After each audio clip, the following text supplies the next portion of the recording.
নিরঙ্গ আসতে নারায়ণ তাকবীর আলহামদুলিল্লাহ থামেন ওই তাকবীর আর হবে না নারায়ণ তাকবীর মুফতি আমির হামজা সাহেবের আগমন বাগেরহাটবাসীর পক্ষ থেকে মাহফিলের পক্ষ থেকে আলী আহমদ সাহেবের পক্ষ থেকে নারায়ণ তাকবীর মুফতি আমির হামজা সাহেবের আগমন নারায়ণ তাকবীর। আমার ভাইরা ওই মাইকটা দেন আমাকে, আর এটা হুজুর বসু না ওইভাবে বলি আমি না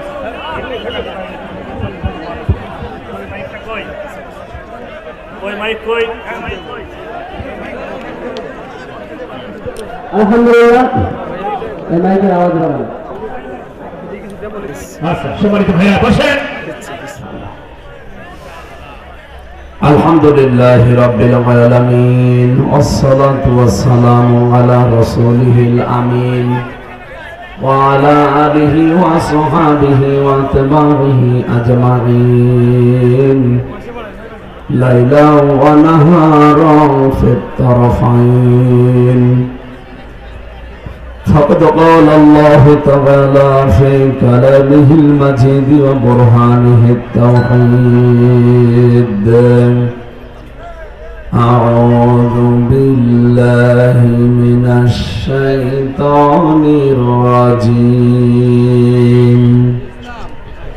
بسم الله الرحمن الرحيم إنما وليكم الله ورسوله والذين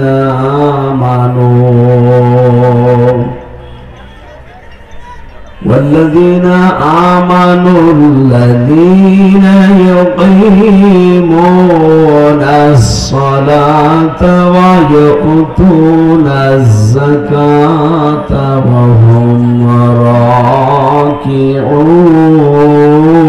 راكعون ومن يتولى الله ورسوله والذين آمنوا فإن حزب الله هم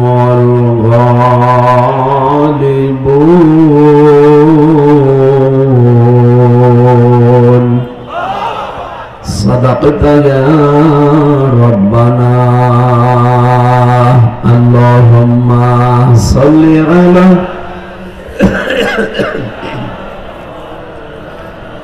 وعلى آل سيدنا بلغ العلا بكماله كشف الدجى بجماله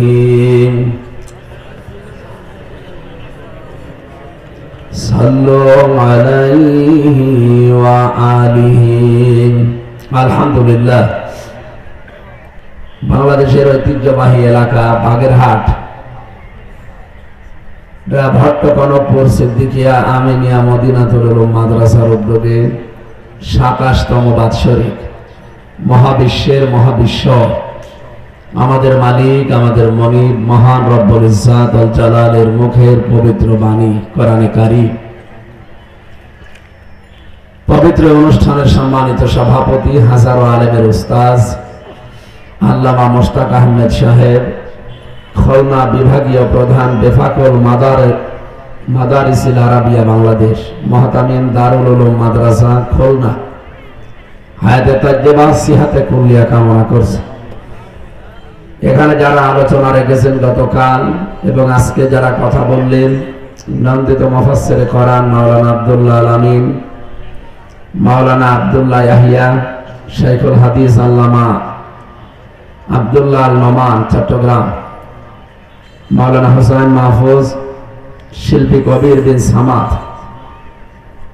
যারা আমন্ত্রণে এসেছি আপনাদের এই মাদ্রাসার সম্মানিত পরিচালক জনাব মাওলানা হাফেজ আলী আহমেদ দামাত বরকাতুহুল আলিয়া, মঞ্চে বসা অত্র এলাকা এবং এই জেলার সম্মানিত ব্যক্তিবর্গ, যেহেতু আমরা 1 ঘন্টা সময় নিয়েছি এই জন্য সবার জন্য একবারে দোয়া করছি। ওয়ারফা'না লাকা যিকরাক, যার ঈমান যতটুকু আছে এবং যার কাজ কারবার যতটুকু আল্লাহর কাছে পছন্দ হয়, আল্লাহ যেন সে অনুযায়ী দুনিয়া আখিরাতে তার মর্যাদা আরো বাড়িয়ে দেয়।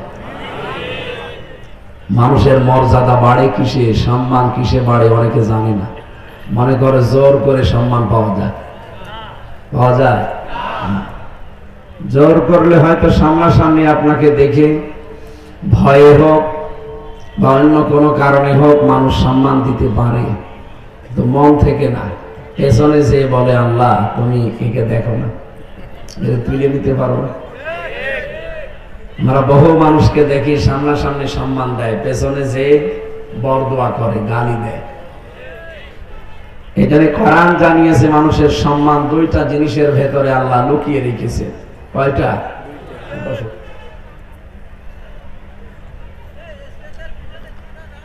আল্লাহ পাক বলেন ইয়ারফাউল্লাহুল্লাযীনা আমানু মিনকুম ওয়াল্লাযীনা উতুল ইলমা দারাজাত। সূরা মুজাদালার 11 নম্বর আয়াতের মাঝের অংশে আছে ইয়ারফা, এটা মুজারি, বর্তমান ভবিষ্যৎ, প্রেজেন্ট ফিউচার। আল্লাহ বলেন আমি সম্মান আর মর্যাদা বাড়াচ্ছি এবং সামনেও বাড়াবো। কাদের? এই পৃথিবীতে যারা ঈমান আনে এবং যারা এলেম পায়, এই 2টার সমন্বয় যাদের ভেতরে পাওয়া যাবে, দিন যত যাবে তাদের মর্যাদা বাড়তেই থাকবে।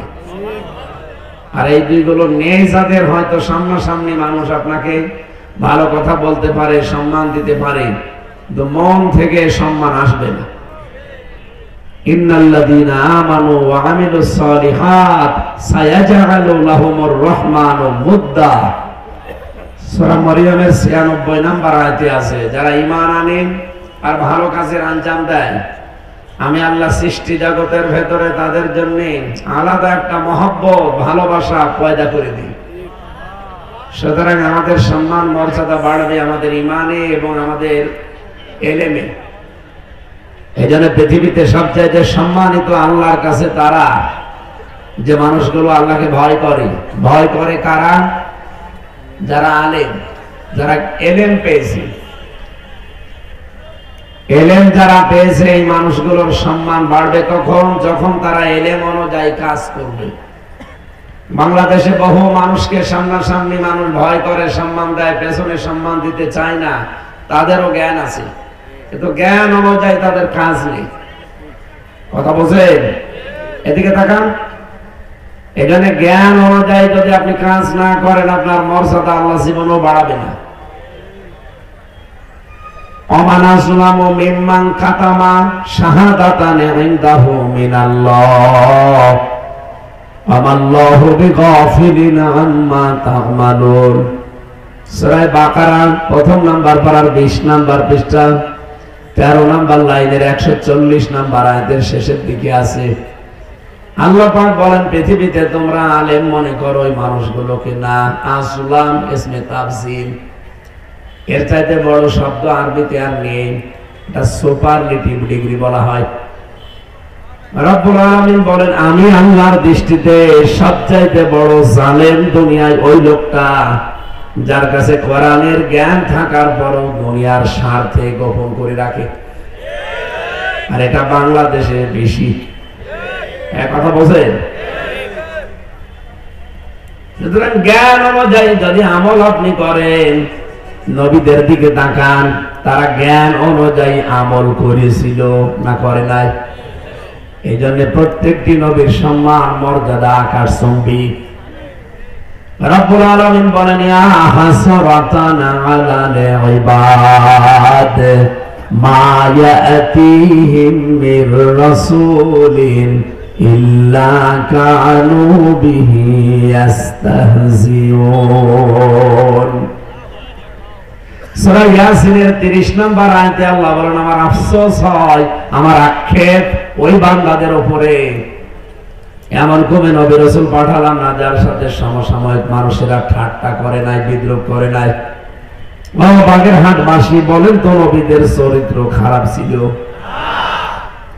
তারা মানুষের মাথায় লাঠি দিয়েছে, কারো জমির আইল কেটে নিয়েছে, কারো মেয়ে নিয়ে চলে গেছে।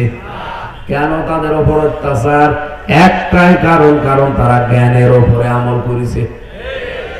কিয়ামত পর্যন্ত যারা জ্ঞানের উপরে আমল করতে থাকবে তাদেরও ঠিক নবীদের মতো অবস্থা হবে। নবীদের সজ্জাইতে শোচনীয় অবস্থা করেছিল ওই জামানায়, তাদের নাম পর্যন্ত তারা পাল্টিয়ে দিয়েছিল। আমি বাইরের দেশগুলোতে যখন যাই দেখি খ্রিস্টান, ইহুদি, বৌদ্ধ এদের সাথে মিশি, ট্রেনে হোক বাসে হোক বিভিন্ন খাবারের জায়গায় যখন বসে এক জায়গায় একটু কথা বলি, জিজ্ঞাসা করলে আপনার নবীর নাম কি, যদি ইহুদি হয় বলে জোসেফ। জোসেফ মানে মুসা আলাইহিস সালাম। ওরা মুসা বলে না, বলে জোসেফ। নবীদের নামই পাল্টিয়ে দিয়েছে। খ্রিস্টানের সাথে যদি জিজ্ঞাসা করা হয় আপনার নবীর নাম কি, বলে যিশু। যিশু মানে ঈসা আলাইহিস সালাম। এ পৃথিবীতে বহু নবীর নাম পর্যন্ত তারা পাল্টিয়ে দিয়েছে।